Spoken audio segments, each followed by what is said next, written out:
Magandang araw, magandang hapon at magandang gabi naman sa ating mga kaibigan, sa ating mga kababayan dyan sa iba't ibang panig ng mundo at sa iba't ibang panig ng Pilipinas. Kamusta naman po kayo at sana po ay kayo ay magkaroon ng magandang araw. Shout out po sa inyong lahat. Ito po ang ating magiging topic. Ito, Sara, si Inday Sara, BP Sara nagpakita ng tapang. BBM natakot kay BP Sara, inamin. Oh, inamin. Pag-uusapan natin yan. At Torre at Quadcom, magkakuntsaba. Iisa ang kanilang direktor, iisa ang gumagawa ng script. Mamaya po ipapakita ko sa inyo kung bakit. Pero bago tayo magsimula, wag pong kakalimutan, i-like po agad itong video na ito at sana doon sa mga hindi ko pa po subscriber, subscribe po kayo kay Coach Oli. Eto po, sisimulan na natin. Agad-agad po ang ating topic dahil kay Coach Oli, ang bida ay ang balita. Eto ipapakita ko po sa inyo si BP Sara, matapang talaga. Malupit. Hindi po ito duwag katulad ni Marcos. Hindi po ito weak. Tingnan niyo mabuti ha. Talagang si BP Sara, Duterte talaga. Sige tingnan natin. Naku, tumayo. Sinugod ang mga buhaya, ang mga congressmen, hinarap. Tingnan nyo. Pansinin nyo si Suarez, hindi makatingin. Hinarap niya. Hindi po madaling gawin yan na teritoryo po nila yan. Para kang sumugod doon sa koral ng mga buhaya. Tapos pinuntahan mo pa kung saan sila nakaupo. Yan ay talagang lihito mong tapang. Pustahan tayo, hindi kaya ni Marcos yan. Mamaya ipapakita ko sa inyo. Nagpapaliwanag. Oo. Tagal, Suarez, hindi makatingin. Hindi makatingin. Ay, ano na? Pero pansinin mo ha. Sino ba to? Si Chua. Sino to? Oy, kayo, ako payo ko lang sa inyo. Pag kinakausap kayo, tumayo kayo. Pag ang kumakausap sa inyo ay nakatayo, tumayo din kayo. Especially kung babae. Huwag kayong bastos, huwag kayong duwag. Ganun po yun. Naturingang mambabatas kayo, mahina talaga ethics ninyo. Ayan, iniisip ni Suarez. Ako, pag umarap ako, malilintikan ako. Ganon siguro iniisip niya ito. Hindi. Kayo. Gusto ko marinig ang inyong opinion about this, no? Tingin nyo ba natatakot si ano? Kasi imposible. Yung presence ni BP Sara, imposibleng hindi mo nakita kasi pinapangarap niya yan. Ang tagal nyo siyang gustong umatin. Tapos tumayo sa kanyang kinauupuan. Lumapit, lumakad. Imposibleng di mo nakita, di ba? Si Suarez, nag-iipon pa ng lakas ng loob. Ano kaya? Anong gagawin ko? Naku, delikado ako, mapapaya ako sa tao pagka hindi ako humarap o ano na. No, nako, si ano hindi na malaman ang gagawin no? Hindi niya na talaga maharap Ito, barado to si Chuan. Ilang beses po siyang nabarat. Ito nga, kaya nga hindi makatayo-tayo Diba? Ayan. Oops! Nagkakalakas na ng loob si Suarez. Ayun, may bodyguard ata. Sino kaya itong tumayo? Bodyguard kaya niya yan, kaya nakaharap si Suarez. Hindi ko alam kung bodyguard. Basta bigla siyang nagkalakas ng loob. Ito si Suarez. Isipin mo, babae, no? The fact na babae ka, sumugod ka sa lalaki, matindi na yan. Teritoryo pa nila. Quadcom pa yan Alam naman natin anong karakas niyan. Di ba? Sinabi na ni Pulong kung anong karakas niyan. Pagka ganun, talagang ano yan? Delikado. Kantiin mo na ang lahat, wag lang ang may kasunduan. Nako, delikado.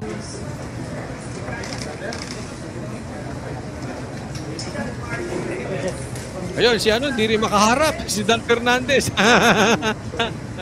Nasinda. Hindi. Hindi kayo sa tingin ninyo, hindi ba?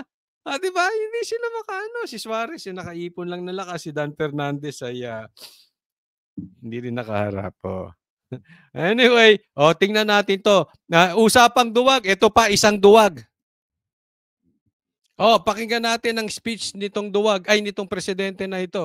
Sige. Nakakabahala ang mga pahayag na narinig natin nitong mga nakarang araw. Natakot siya. Nabahala siya sa narinig niya. Sabi niya, pag namatay ako, patayin niyo si Marcos, si Tamba at saka si Lisa. Nabahala si Marcos, naduwag talaga. Nandyan ang walang pakundangang pagmumura. Naks, ang linis mo, Marcos. Ang linis nito. Nagalit siya sa pagmumura. Yung adik, Marcos. Okay lang. Hindi kita pinagbibintangan, Marcos, ha? Nagtatanong lang. Ano mas okay? Adik o nagmumura? Ako hindi rin ako pabor sa nagmumura. Believe me, hindi rin ako pabor. Pero gusto ko na yung nagmumura kaysa adik. Hindi kasi napunan niya pati pagmumura napunan niya ito. Pero mga adik, kaya mong punahin? Sige nga. We challenge you. Sige nga, punahin mo, adik. Wala ka pala eh. Weak. At ang pagbabanta ng planong ipapatay ang ilan sa atin. Kung ganun na lang Ito, napaliwanag ko na ito, ha. Unang-una pa lang, na video ko na, nagkaroon na po ako na-i-vlog ko na po ito. No? At ito po ay hindi siya pinapagplanuhang patayin ni BP Sara. It is an reaction dahil nakakuha ng intel si BP Sara na ipapapatay siya ni Marcos, ni Lisa at ni Tamba. So, ibig niya sabihin, kung ako'y mamatay, patayin mo yung mga yan kasi sila ang pumatay sa akin. Ganun po ang ibig sabihin ni BP Sara. Okay? Hindi po sila binabantaan. Kung hindi totoo, yung natanggap na intel ni BP Sara na pinapapatay mo, Marcos, siya at ng asawa mo at ng pinsan mo, hindi ka dapat kinakabahan. Hindi ka dapat nababahala. But since nababahala ka at kinakabahan ka, ibig sabihin, inaamin mo na totoo na ipapapatay mo si BP Sara kasama ang iyong asawa at si Martin sa pagpaplano. Ganun po yung kaya ka nababahala. Guilty ka eh. 'Di ba? Ganun ang isang tao pag guilty. May plano, may masamang gagawin. Pero kung wala kang masamang gagawin o wala kang nagawang masama, hindi ka dapat mabahala. Ang nababahala lang ay yung guilty, Marcos. Kaya nga ako may tanong. Itatanong ko ang tanong ng taong bayan. Guilty ka ba? Tatanong ko na rin ulit. Adik ka ba? Di ba? Tanong lang niya, huwag ka magagalit kasi yan ang tanong ng taong bayan na iniiwasan mo. And until now, sinasabi ni PRRD, adik ka. Sinong gusto mong paniwalaan ng tao? Sino mas may credibility? Ikaw o si PRRD? Tapos na yan dapat, Marcos eh. Hindi ka nagpa-drug test. kadali ang pagplano sa pagpatay ng isang presidente, paano pa kaya ang mga pangkaraniwan na mamamayan? Binaligtad mo pa. Pa-victim ka rin eh, no? Binunot niya. Victim card. Ganon. Binunot niya yung victim. Pa-victim. Alam mo, binaligtad niya. Dapat kami nagsasalita niyan.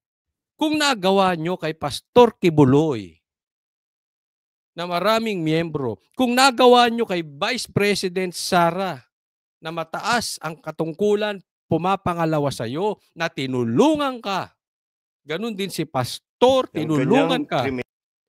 Wait. Tinulungan ka.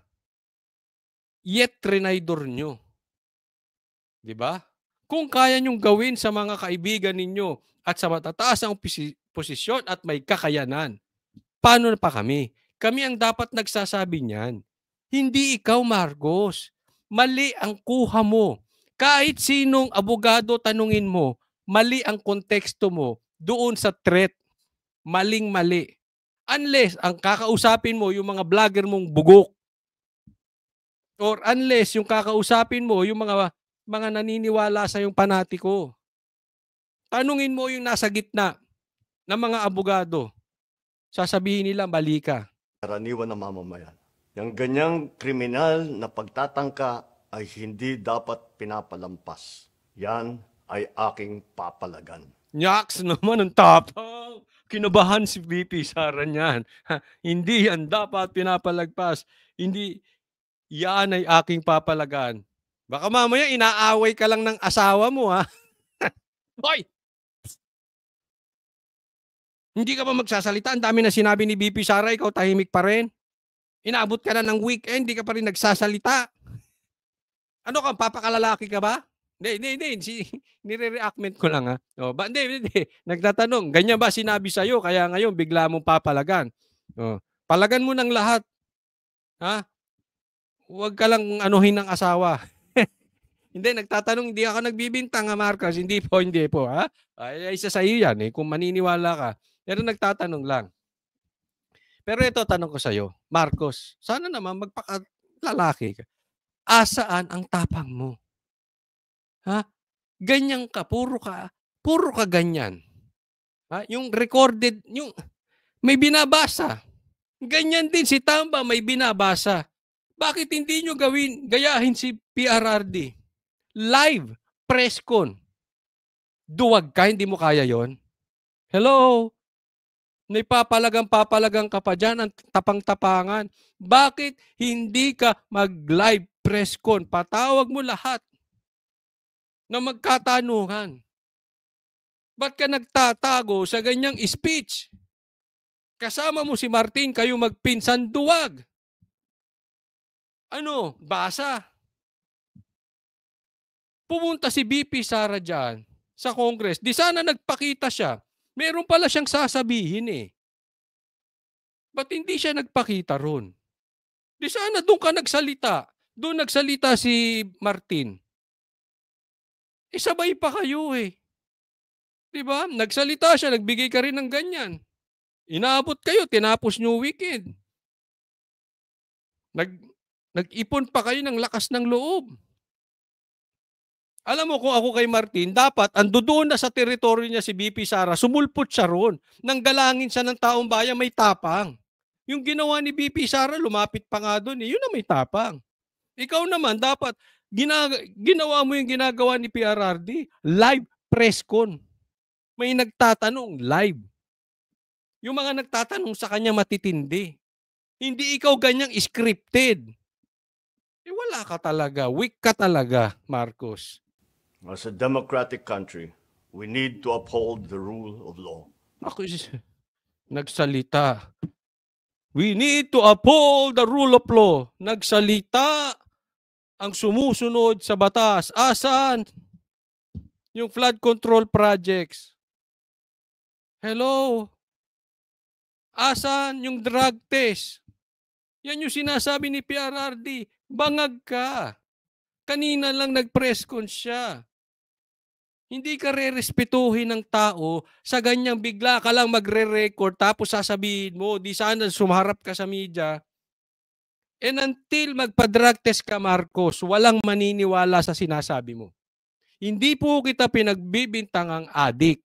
Ikaw lang ang makakapagpatunay kung ikaw nga ay adik or hindi. And it will remain, you cannot blame the people. They will believe and they know that you are an addict until you take the drug test. They will not respect you until you take the drug test. Kaya kahit anong sabihin mo, walang bigat yan, walang lalim yan, at walang tapang yan until you face live press con and until you take the drug test. Maliwanag ba o maliwanag na maliwanag? Walang maniniwala sa'yo. Ako, bilang pinuno ng Executive Department, ano? at lahat Ikaw ng ba si Lisa? Hindi, nagtatanong lang. mga nanunungkulan sa pamahalaan ay may sinumpaang tungkulin Ano? na tutup din at pangangalagaan ang konstitusyon at ang ating mga batas. O konstitusyon. Papangalanan ng ating batas. Pambihira, ginigipit nyo yung taong bayan eh. Anong ginawa nyo kay Lopez? Anong ginawa nyo kay Pastor Kibuloy? Anong ginawa nyo sa prangkisa ng SMNI? Pinatutupad nyo ba ang batas? Naman, look who's talking.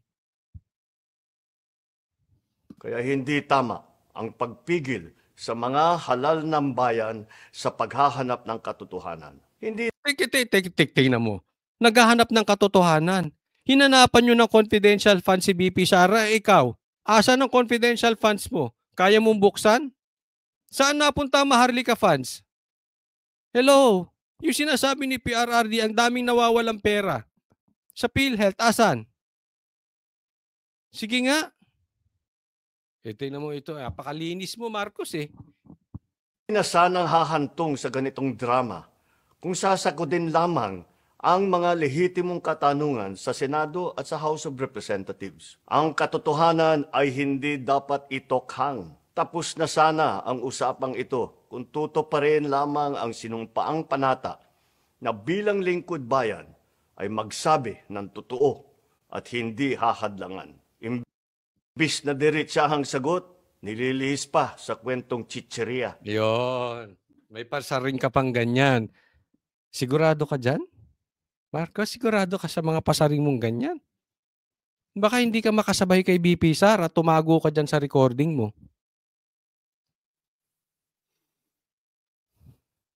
Sigurado ka may pasaring pa. Ang pinaparinigin nito kasi yung piatos. Oo, yan yung kakornihan nyo pare-parehas. Kakornihan nyo pare-parehas. Pati yung mga trolls. Kakornihan. Ang corny, walang lalim. May bali-balita nga yung piatos na yun si Lisa eh. Ako'y nagtatanong lang, totoo ba? Totoo ba yung bali-balita na yung piatos na yun ay si Lisa? Nagtatanong lang tayo. Diba? Kaya tigil-tigilan nyo kami sa kakornihan yung yan. And make sure, kaya mo si BP Sara sa pasaringan ng ganyan. Baka mamaya tumago ka sa kung kaninong vlogger mo. Si Martin, nakatago na nga sa Quadcom, hindi makalabas-labas dun eh. Di man lang makapunta ron. Baka magtago kayo, magpinsan. Hangad ko na matuldukan na itong mga pangyayaring ito sa parang matiwasay at magdadala sa atin sa katotohanan. Alam mo kung magdadala sa atin sa katotohanan? Drug test. Hindi kita pinagbibintangan. Baka nga hindi ka adik eh. Baka nga hindi ka adik. Pero, sige na, mag-drug test ka na. Diba? Para madala tayo sa katotohanan. Malaman na natin, adik ka ba o hindi. Diba simple? Tapos na sana yung usapin na yun. Wala na tayong usaping chichirya. Kung nagpa-drug test ka, ayaw mo magpa-drug test eh. Pambira o. 2 taon din ako nanungkulan sa magkaparehong kamara ng Kongreso. Wala kang nagawa. Anong napasa mong batas? Ha? Ko ang kapangyarihan iginawad sa kanila ng taong bayan. Hindi! Anong kapangyarihan ginawad sa kanila? Wine-weaponize nila yung in aid of legislation na nakatago sa political persecution. Saan ka nakakita ng Congress nung panahon mo, Marcos? Nagpatawag ba kayo ng dating presidente? Nagpatawag ba kayo ng vice president? Kailan lang nangyari nagkaroon ng investigasyon sa dating presidente at saka incumbent vice president? Ngayon lang administrasyon mo, Marcos. Huwag kang makapaglinis-linis na ikaw ay naging miyembro ng Senado at Congress. Hindi dumumi ang legislative department ngayon lang panahon mo. Ngayon lang nagkaloko-loko yan. Ngayon lang nangyari yan. Baka mamaya bumaliktad ang gulong at ikaw naman ang imbestigahan, tumakbo ka sa Hawaii. Hindi ka rito magpatambay-tambay. 'Di ba? Baka hindi mo maharap gaya ng pagharap ni PRRD. Hindi ka nga makasabay eh. Hindi ka nga mag-press con eh, live press con eh. Baka hindi ka makaharap gaya ng pagharap ni BP Sara. Baka saan bansa ka lumipad.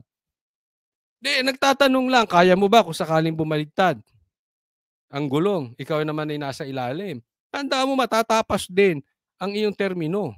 Sooner or later, I don't know, 2028, I don't know. Pero teka muna, kaya mo. Pero may balita ako, Marcos. Ayaw nyo raw, hindi raw kayo bababa. Yan ang sinasabi ni PRRD eh. Oh, magpa-prime minister yung pinsang mo si Martin dahil wala ka rin namang magawa sa kanya eh. Oh, para kang tauhan dyan eh. Tapos ikaw, para ka lang presidente na sa pangalan lang. Pero nagmamaniobra ng mga bagay-bagay yung prime minister which is Martin. Yun ba ang plano? Yun ang sinabi ni PRRD eh. Tama ba o tamang-tama? Nagtatanong lang tayo ha. At ng ating konstitusyon. Dahil dito, iginagalang ko ang kanilang gawain bilang isang independenteng sangay ng ating republika. Kahit ang buong Independent eh. Bine-weaponize mo para against Sara. Oh. Pero hindi ka nagngingiwi ngayon ha. Improving ha. Gawaganda health mo, hindi kang ngiwi ha. Alright. Heavy. executive branch, lahat ng mga ahensya ay hindi nakakaligtas at parating sumasailalim sa kanilang masusing pagsusuri. Bilang isang bansa, marami tayong mga paghamon na dapat harapin at mga suliraning dapat bigyan ng lunas. Tama. Pinagmalaki mo pa sa zona mo eh. Flood control project. Wala namang nangyari. Ang bira ako. Asa na yung bilyon-bilyon? Wag kayo magagalit. Baka Mr. Demanda ka rin. Pademanda mo ka kay Trillanes, kay Saldico, kung kani-kanino man. Nako. Sa kabila ng mga pambabatikos, nakatuon ang aking pansin sa pamamahala. Ngunit, hindi na Lagi nga tayo may baha. Marcos, niloloko mo ba kami? Huwag naman tayo maglokohan, Marcos. Pambira, natin ikokompromiso ang rule of law. Ito na naman tayo sa rule of law. Hindi nyo nga maimbestigahan yung Okada ni Tamba eh. Asa na napunta yung Maharlika fans? Rule of law naman kayo, pambihira naman, no? Kailangan manaig ang batas sa anumang sitwasyon, sino man ang tamaan. Kaya hindi ko hahayaan magtagumpay ang hangarin ng iba na hatakin ang buong bansa sa burak ng politika. Jesus. Locos talking. Hindi ko hahayaan ang sino man o ang isa para ilubog tayo sa purak. Baduy. Sabihin mo yan sa pinsan mo. Dahil lang totoo, yung pinsan mo hindi kayang manalong presidente. At nagkakagulo ang buong Pilipinas dahil sa pangarap niya na hindi niya kayang kuhanin sa patas na pamamaraan. So ang gusto niyan, siraan ng Duterte, maging prime minister. Iisang tao po yan, Marcos, hindi mo kaya. Yun ang wag mong hayaan. Bakit ang pangarap ng isang tao dahil hindi niya kaya, namumroblema ang buong Pilipinas? Sumagot ka. Pambira, Igalang natin ang proseso. Tuparin natin ang batas. Alalahanin natin ang mandato na pinagkatiwala sa atin ng milyon-milyon na Pilipino. Hindi ka magkakaroon, excuse me po, mas mataas ang mandato ni Sara sa'yo. At kaya ka lang nagka 31 million compared sa 32 million ni BP Sara kasi nabudol mo yung mga Duterte votes na kunwari itutuloy mo magkakaroon ng continuity. Yung railway project na yan sa Mindanao, kinancel mo. Wala kang nagawa may 1 million ka pang pabahay, meron ka pang continuity, wala kang naipagmalaki kung hindi yung windmill na yan na walang pakinabang sa Pilipinas na hindi naman ikaw ang gumawa. Ano maipagmamalaki mo? Wala. Wala ka, Marcos. Wala. Wala kang, asa na yung 20 pesos na bigas? Wala. Ang taas na ng dolyar ngayon. Wala kang magawa. Pambira. Magtrabaho po tayo sa ikauunlad ng Republika ng Pilipinas at para matamo ang bagong Pilipinas. Ikaw ang magtrabaho. Wala kang ginagawa, Marcos eh. Puro kayo ganyan. No. Puntahan natin itong isang topic na ito. Ito, tingnan natin ha. Ang Quadcom at si Torre, iisa. iisa ang nagpapatakbo. Iisa direktor, iisa ang script. Magkasabwat po sila. Parang sindikato Sa kanya namang pagdalo sa pagdinig ng House Committee on Good Government and Public Accountability ngayong araw, kinwestiyon ni Vice President Sara Duterte ang pagpapalawig sa contempt order laban sa kanyang Chief of Staff. Nakatutok si Jonathan Andal. No, hindi Kasi po wala dapat kaming ganon. kakabili dito, ma'am. Pero dapat Walang pakinggan maka- muna 1 minute natin. recess declared by the chair. Well, point of order. Alam mo, Franz Castro, ang tigas ng mukha mo. Makipagsigawan kay BP Sara. Tingnan nyo kayo, Quadcom, kung hindi kayo mga double standard. Yung walang kaso, ikinulong nyo. Ang nagpakulong, yung convicted child abuser. Double standard, mga ipokrito kayo pare-parehas. Wineponize nyo. Ginagamit nyo pa si Castro. How low can you be? Ganyan na kayo kababaw. Ang ginagamit nyo si Castro na convicted at si Trillanes na sundalong kanin. Nasabi nga iyan ay pambansang marites. Ganyan kayo kababaw, Quadcom. Recess declared by the chair. Well, point of order. Umpisa pa lang ng pagdinig Tapang. ng House Committee on Good Government and Public Accountability, nagkataasan na ng boses sina Vice President Sara Duterte at ACT Teachers Party List Representative Franz Castro. Nang suspindihin saglit ang pagdinig, napatayo ang bise at pinuntahan ang mga kongresistang namumuno ng komite. Kino-question kasi ng bise kung bakit hindi kaagad binigyan ng kopya ng dokumento ang Office of the Vice President o OVP staff na ginigisa kanina ng komite. How can you ask a resource person without Madam giving him Vice- copies? Without giving him Mr. copies? Chair, point of order. Kasamang Yes, humarap point ng of order, bise ang point of apat na OVP staff na ngayon lang dumalo at ipinaaresto ng komite dahil sa ilang beses na hindi pagsipot sa mga pagdinig. Pero hindi nila kasama Ang daming gusto mapapakontempt din. Teka muna. Lahat pinakontempt nyo. Ba't hindi nyo na ipakontempt si BP Sara nang makita ninyo kung anong galit ng taong bayan? Ilan ba mandato nito mga ito? Sa tingin nyo, mahal kayo ng mga Pilipino? O si BP Sara ang mahal ng Pilipino? Sige, i-contempt nyo si BP Sara. Bakit yung mga tao pa sa paligid niya? Sige na. Nag-iipon kayo ng lakas ng loob? Nagre-research pa kayo kung susuportahan ng tao si BP Sara? Nagre-research pa kayo? Nagtatanungan kayo? Kung magbobuelta sa inyo? Mapasama kayo sa taong bayan? Ang dami niyong hanas. ang kanyang Chief of Staff na si Attorney Zulaika Lopez na nasa Veterans Memorial Medical Center dahil may iniinda na acute stress disorder batay sa ibinigay niya sa komite na Certificate of Confinement mula sa mga doktor at excuse letter. Pero pinuna ito ng isang kongresista. Hindi po naman po sinasabi dito ng kanyang mga doktor na hindi po siya physically incapable of attending today's hearing. I just find it a little bit odd, Mr. Chair, na hindi binanggit dito na dahil sa kanyang kondisyon, hindi siya makakarating. Dahil hindi dumalo ngayon si Lopez at dahil sa mga nangyari nitong weekend, nagdesisyon ng komite na dagdagan pa ng 5 araw ang contempt order kay Lopez na dapat matatapos na ngayong araw na ito. I move, Mr. Chair, that the Kapa. period of detention of Attorney Lopez be 10 days instead of 5 days. Siya pa talaga. Yung convicted pa talaga nag-extend. So instead na Monday, laya na siya dapat ngayon, since hindi siya humatid ng hearing dahil nga may sakit, na sinabi naman nito si Suarez na hindi naman nilagay ng doktor. Grabe, no? Kita nyo na kung himatayin na eh. Pambira kayo. Si Suarez talaga. But anyway, in-extend, 5 days pa. So hanggang Friday.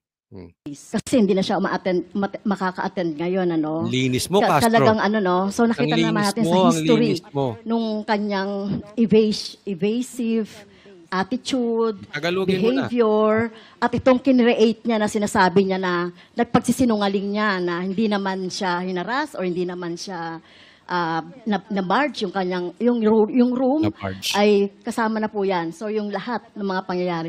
Sinubukan itong kontrahin ng mga kongresistang kaalyado ng mga Duterte. Pati ang bise, kinuwestiyon ang pagpapalawig ng contempt order ni Lopez. Pero Pakinggan nyo ito hindi mabuti. pumayag ang chairman ng komite na magsalita ang bise kung hindi ito manunumpa na magsasabi ng totoo, bagay na dati na niyang tinanggihang gawin. I will Mr. only Chair. recognize you if you will take your oath. Okay. Okay. Yan yung sinasabi kong hostage eh.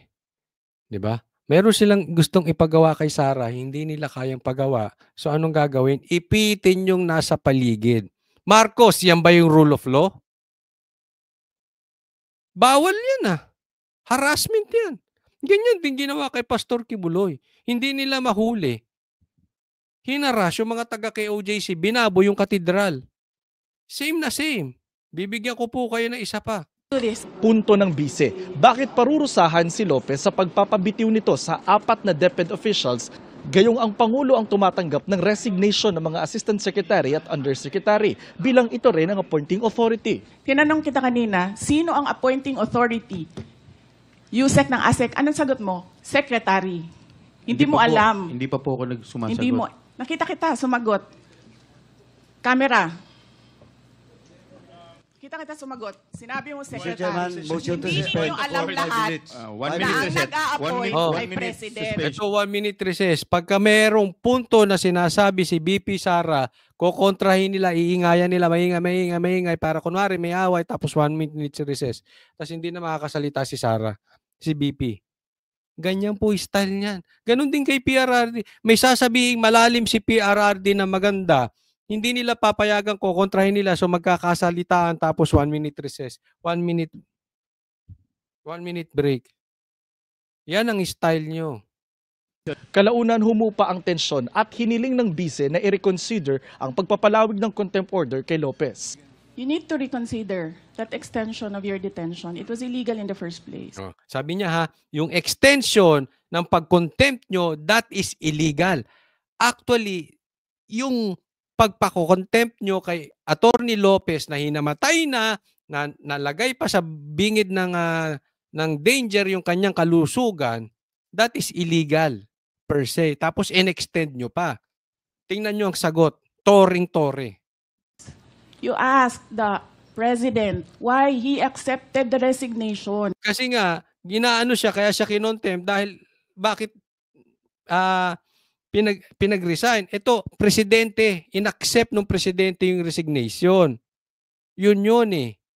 Tuloy. Do not ask due process. If you have any question insofar as the actions of this committee are concerned, I think the proper remedy is for you to go to the court. Kita mo kung hindi kayo ipokrito. I will go to... Tingnan mo kung hindi ipokrito to. Tingnan nyo ha. Tore-tore. Sabi niya, kung hindi kayo agree sa amin, dali nyo sa korte. But for the meantime, ikukulong namin yan. Ganyan po yung sinabi ni Torre.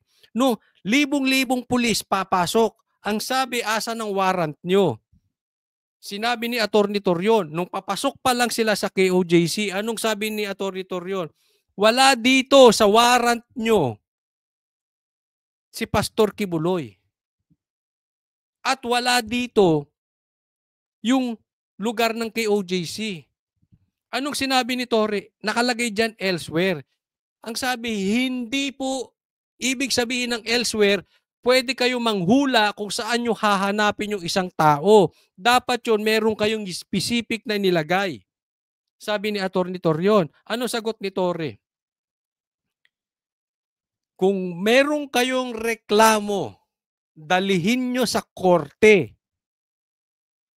Pero sa ngayon, papasok kami sa ayaw at sa gusto nyo.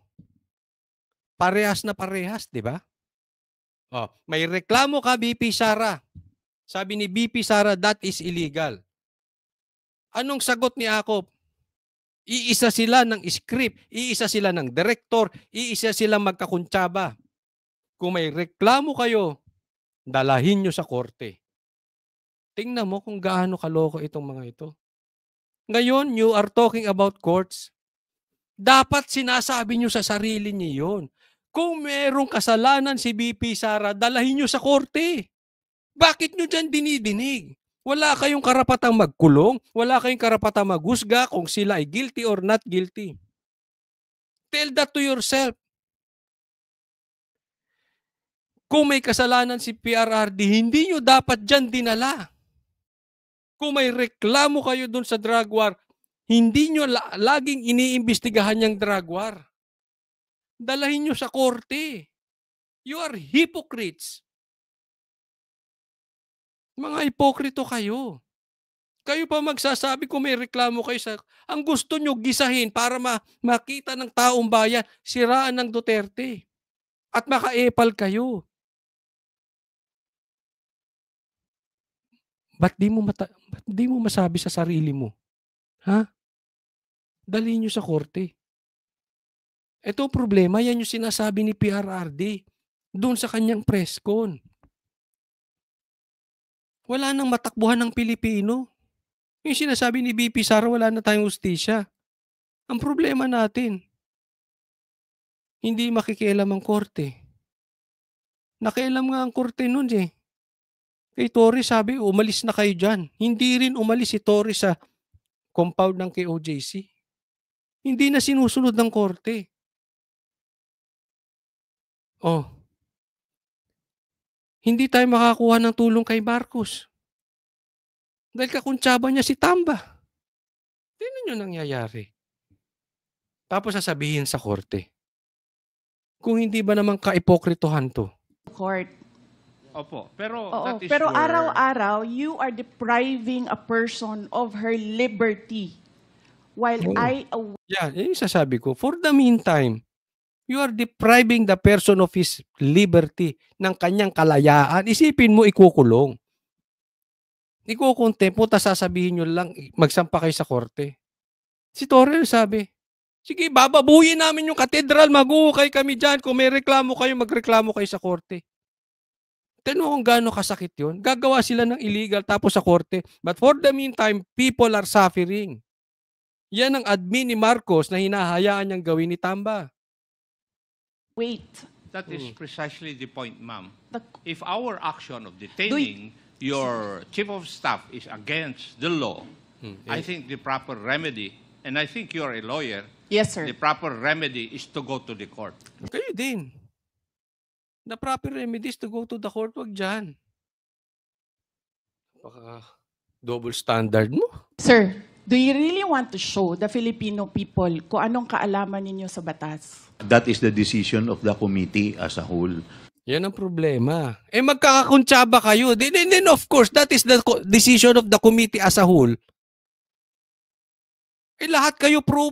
Wag na tayong maglokohan. Lahat kayo pro-Martin eh. Walang loko-loko maniniwala na hindi kayo magkakakuntsaba.